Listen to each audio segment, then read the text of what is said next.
My name's Kristen, and I just turned 17 when everything started to fall apart. Growing up, I had what I thought was a pretty normal family. There was me, my little brother who's 10 years younger than me, and our parents. Dad worked as a manager in Mom's family business, a company that my grandfather had built from scratch. It all started with a chain of coffee shops, which eventually grew into this big deal exclusive coffee selling company. Grandpa was a real go-getter, you know?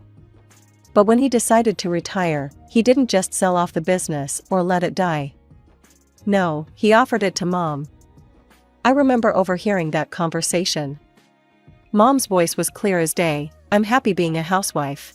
Let John handle it." And that was that. Dad took over, and life went on. It wasn't until I hit my teens that I started noticing the cracks in our family's foundation. Mom and Dad began arguing more and more. Mom picked at every little thing Dad did or didn't do. It was like she was trying to provoke him, push him to his limits. And then, when he'd finally snap and raise his voice, she'd play the victim.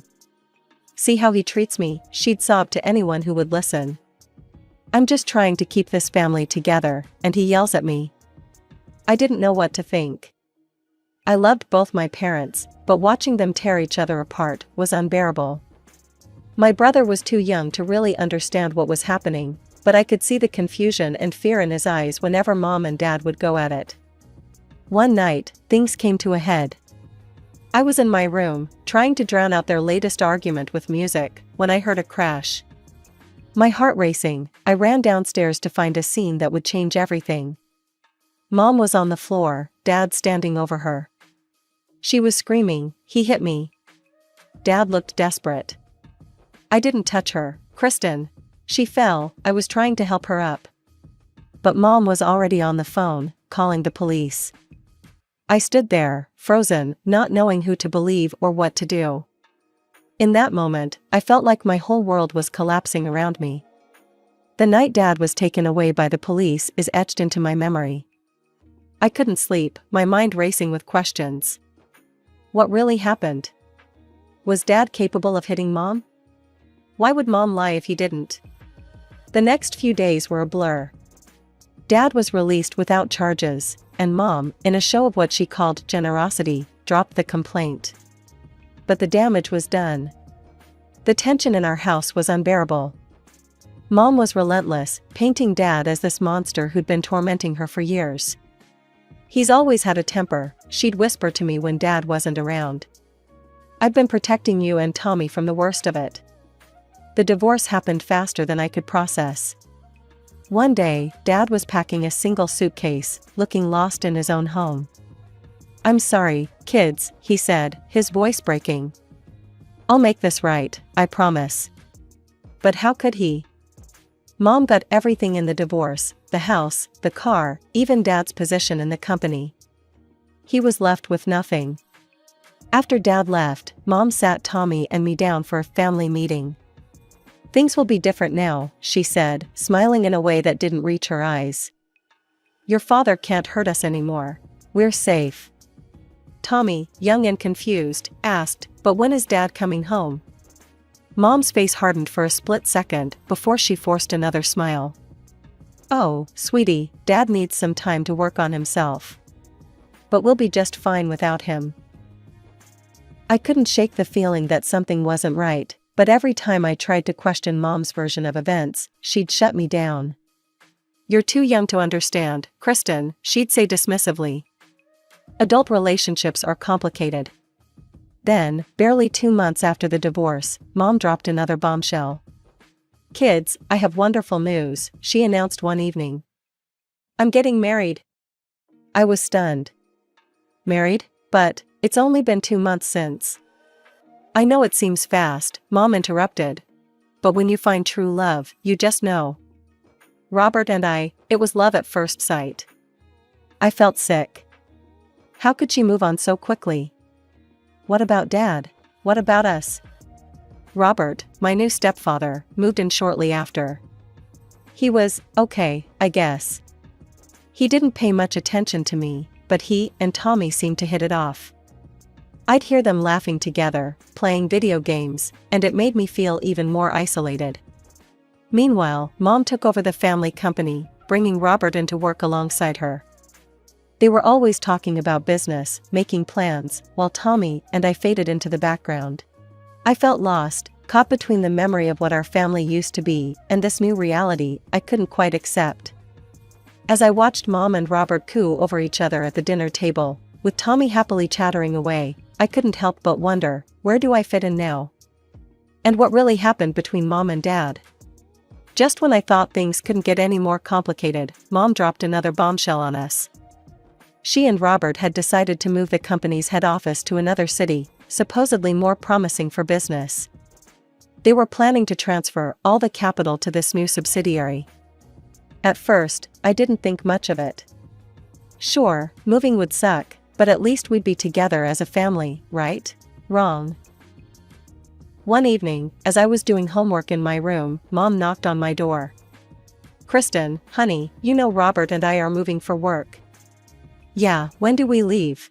I asked, already mentally packing my room. Mom's face twisted into an expression I couldn't quite read. "That's the thing, sweetie. The new house, it's not very big. And with you almost finishing high school, we thought it might be better if you stayed here." I felt like I'd been punched in the gut. "Stay here? But what about Tommy?" "Tommy's younger, he needs us more," Mom said quickly. "Besides, you wouldn't want to change schools right before your exams, would you? We think it's best if you stay with your grandfather." I couldn't believe what I was hearing. They were leaving me behind? "But Mom, I want to be with you and Tommy. Can't we find a bigger place?" Mom's voice turned stern. "Kristen, this has already been decided. It's for the best, trust me." And just like that, my world turned upside down again. Within weeks, Mom, Robert, and Tommy were gone, and I was moving in with Grandpa. Don't get me wrong, Grandpa's great, but I felt abandoned, cast aside like I didn't fit into their new perfect family. My 18th birthday rolled around soon after. I hoped, foolishly perhaps, that Mom and Robert would come back for it. But no, they were too busy with work to make it. Grandpa, bless him, threw me a party and let me invite my friends. It wasn't the same, but I appreciated his effort. The morning after my birthday, Grandpa called me into his home office. He had this serious look on his face as he handed me a small folder. "Happy birthday, Kristen," he said, a twinkle in his eye. "This is my gift to you, now that you're of age." Confused, I opened the folder and started reading the documents inside. My jaw dropped as I realized what I was holding. "Grandpa, this is..." He nodded, smiling. "That's right, kiddo. I'm giving you the company." I was speechless. Me? Running a whole company? At 18? "But Grandpa, I don't know the first thing about running a business." He chuckled. "You've got potential, Kristen, I see it in you. You'll learn, and I know you'll do great things." Then his face turned serious again. "There's one more thing. I think you should reconcile with your father. Take him on as a consultant. He knows the business, and, well, I think there are some things you need to hear from him." I hesitated. After everything Mom had said about Dad, I wasn't sure I wanted to see him. But Grandpa had never steered me wrong before. I met Dad at a small cafe downtown, my stomach in knots. As I approached our table, I saw him stand up, a hesitant smile on his face. He looked older, more worn down than I remembered. "Kristen," he said, his voice warm but cautious. "I understand you're angry. Your mother probably told you a lot of things about me." "Yeah, she did," I snapped. "How you were abusive, how you hit her." "How could you, Dad?" He took a deep breath. "Kristen, what your mother told you, it's not true. I need you to listen to what really happened." For the next hour, Dad laid out a story that shook me to my core. He explained how Mom had deliberately provoked him, pushing his buttons until he was at his wit's end. The night I saw her on the floor? She had staged the whole thing. Your mother took the police statement back in exchange for me not claiming any property in the divorce, Dad said, his voice heavy with pain. She set me up, Kristen. She wanted everything, and she got it. I couldn't believe what I was hearing. But, why would Mom do that? And why didn't you fight back? Dad reached into his pocket and pulled out his phone. Because of this, he said, pressing play on an audio file. Mom's voice filled the air between us, cold and calculating. John, here's the deal. You leave quietly, sign over everything to me, and I'll drop the charges.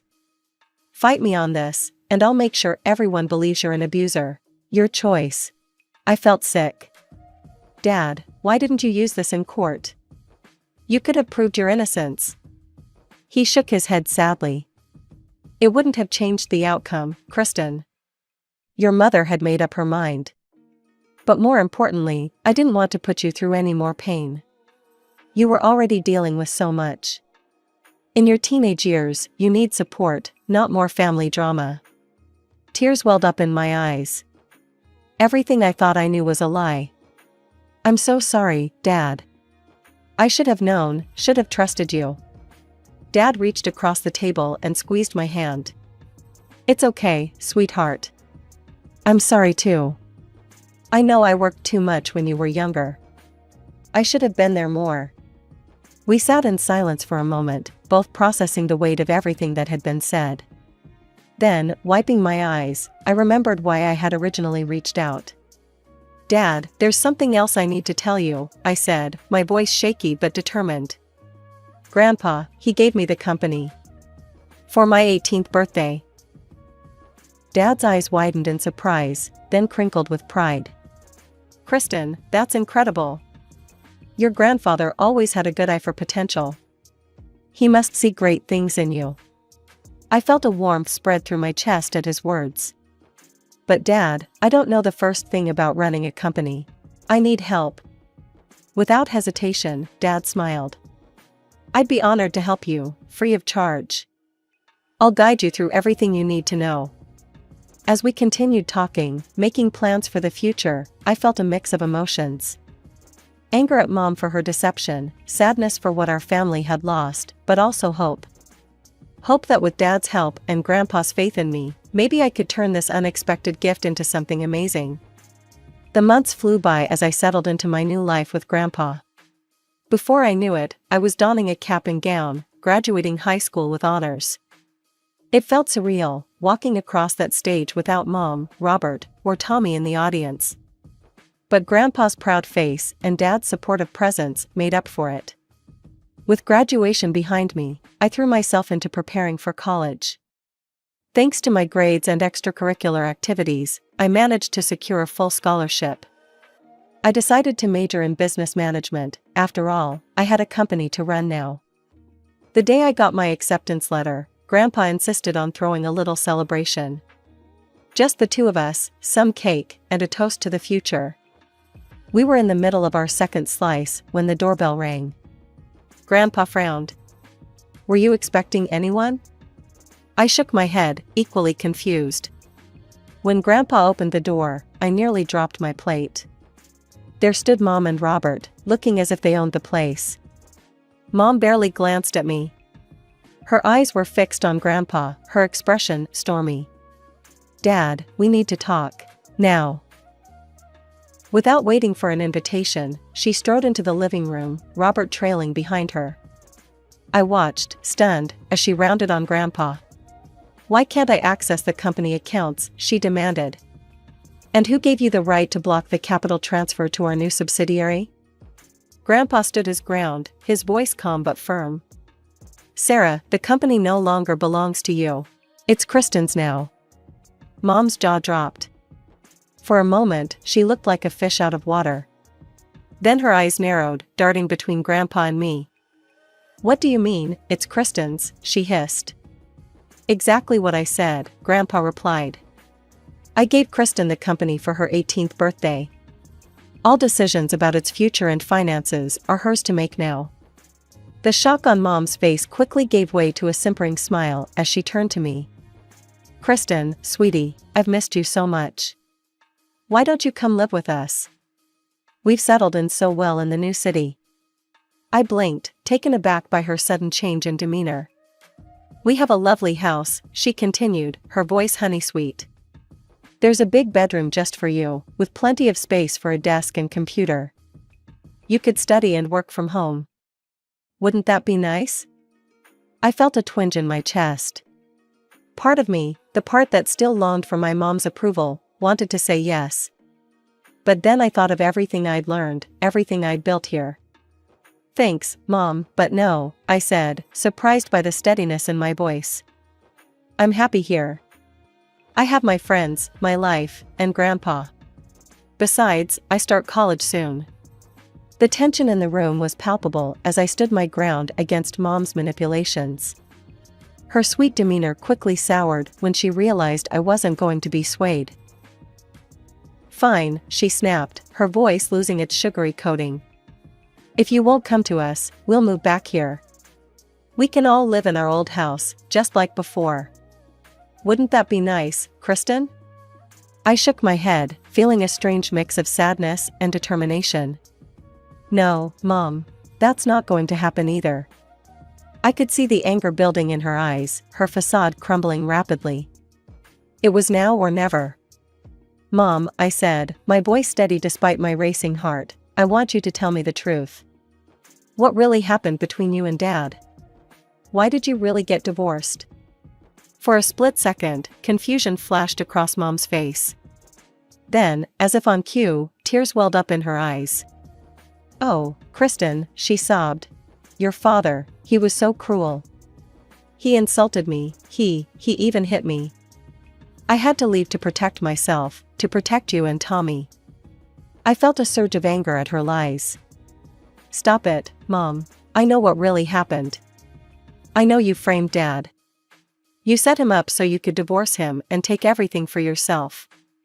The tears vanished from Mom's eyes in an instant, replaced by a cold fury I'd never seen before. How dare you, she hissed. You ungrateful child. You have no right to meddle in my personal life. She turned to Grandpa, her voice rising. Everything here belongs to me. I decide who lives where and who gets what. Then she rounded on me again. You will come home right now, Kristen, and you will hand over that company to me where it belongs. I stood there, shocked by the venom in her voice, when Grandpa stepped forward.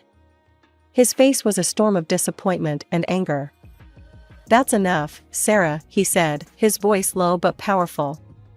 You seem to have forgotten a few important details.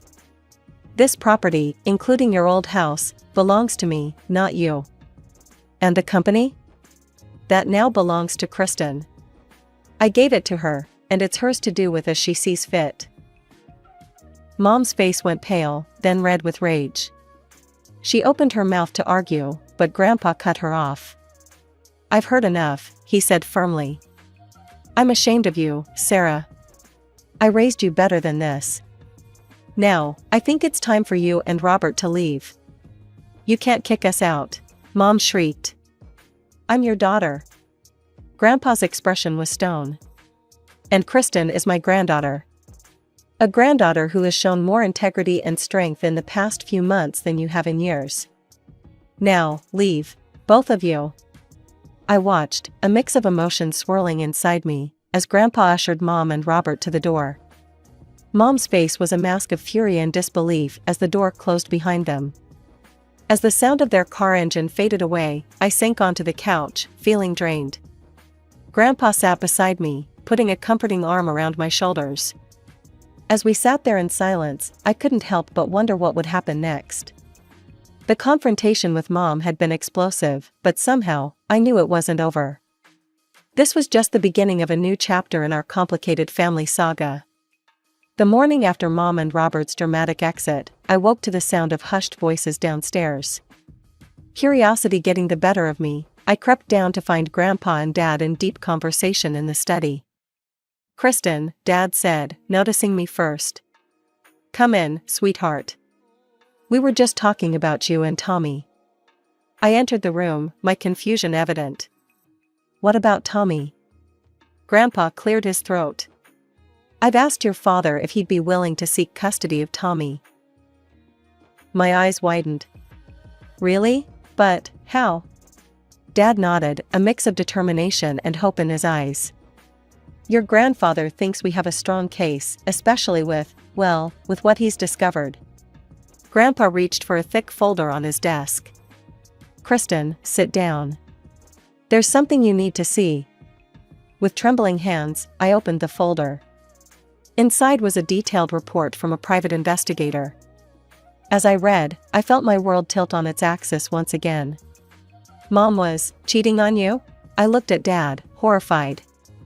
With Robert? For years? Dad nodded grimly. It seems so. Grandpa pointed to several documents. Hotel receipts, gift records, old text messages. Your mother and Robert had been carrying on an affair long before the divorce. But how did the investigator get all this information? I asked, bewildered. Grandpa's eyes narrowed. Robert made a crucial mistake. He threw away his old phone when he bought a new one. Our investigator managed to recover it, and it was a goldmine of information. I felt sick. But, why all the theatrics with the divorce then? Why accuse Dad of abuse? It was Robert's idea, Grandpa explained, his voice heavy. According to their messages on that old phone, he suggested she frame your father for domestic violence. It was all a ploy to ensure she got everything in the divorce. Tears stung my eyes. But Grandpa wasn't finished. There's more, he said, turning to another section of the report. That same phone revealed Robert's true nature. He's not who he claims to be. He's a con man, Kristen. The phone had messages with other women, he targets wealthy women, marries them, and then disappears with their money. The pieces suddenly fell into place. That's why he was so keen on moving the company and transferring all the capital, I gasped. He was planning to steal it all along. Grandpa nodded gravely. Exactly. And there's one more thing you should know. I met with your mother and showed her all this evidence.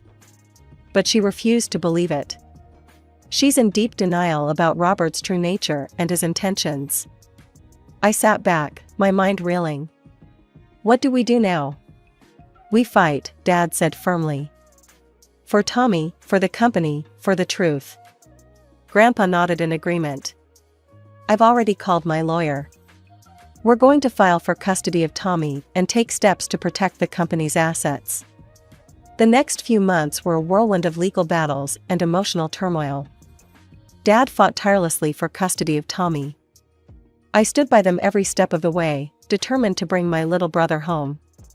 The courtroom was tense as Mom tried to paint Dad as a monster, spinning tales of abuse and neglect. But her lies crumbled in the face of the mountain of evidence we had gathered. The judge listened intently as our lawyer presented the detective's findings. The recovered phone messages, the proof of Mom's affair, and the elaborate scheme she and Robert had concocted to frame Dad. I'll never forget the look on Mom's face when the judge awarded full custody to Dad. It was a mix of shock, anger, and something else, perhaps the first flicker of realization that her carefully constructed world was falling apart. The final blow came shortly after. Robert, upon learning that Mom was now left without the company, without a home, and saddled with child support payments, showed his true colors. He disappeared overnight, running off with another woman and leaving Mom with nothing but the consequences of her actions. In a desperate move, Mom tried to reconcile with Dad. I was there when she came to our old house, our home once again, tears streaming down her face as she begged for forgiveness. But Dad stood firm. I'm sorry, Sarah, he said, his voice steady. But too much has happened. I can't trust you again. Please leave. As the door closed on Mom's pleading face, I felt a chapter of our lives ending. It was painful, but also strangely freeing. Life settled into a new rhythm after that. I threw myself into my college studies, determined to learn everything I could about business management. Between classes, I'd pore over company reports with Dad, soaking up his knowledge and experience. He agreed to run the company until I graduated, giving me time to learn the ropes without the pressure of full responsibility. Tommy, still too young to fully understand everything that had happened, thrived under Dad's care. It was heartwarming to see them rebuild their relationship, to watch Tommy's eyes light up when Dad came home from work or when we all played board games together on Friday nights. We often visited Grandpa, who lived just a few blocks away. Those Sunday dinners became a cherished tradition, the four of us gathered around his big oak table, sharing stories and laughter. Grandpa would regale us with tales from his early days building the company, his eyes twinkling as he watched me soak up every detail. As I sit here now, in my childhood bedroom that once again feels like home, I can't help but marvel at how much has changed. The path that led us here was rocky and painful, full of betrayals and hard truths. But it also led to this, a family rebuilt, stronger and closer than ever before. I know there will be challenges ahead. Running a company is no small task, and the echoes of our family drama will likely linger for years to come. But I'm not afraid. With Dad, Tommy, and Grandpa by my side, I feel ready for whatever the future holds.